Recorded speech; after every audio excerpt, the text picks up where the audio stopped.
Iron Dome Israel kembali jebol saat dihujani roket dari pasukan militan Hizbullah Lebanon. Setidaknya ada 14 roket yang diluncurkan pasukan pembela Palestina di Lebanon tersebut. Satu di antaranya menghantam markas divisi 769 dan sejumlah tentara Israel kritis. Dilansir dari Pars Today, hal itu diumumkan oleh Brigade Al-Qassam, sayap militer Hamas pada Rabu 28 Februari.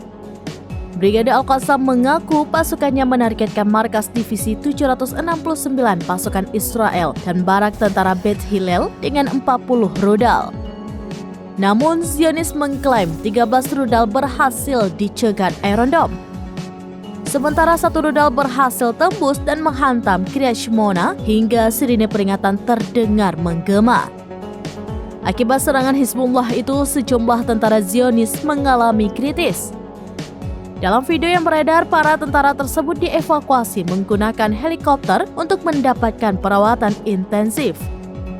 Secara bergantian, para tentara yang terkulai lemas itu pun tampak ditandu oleh sejumlah rekan militernya.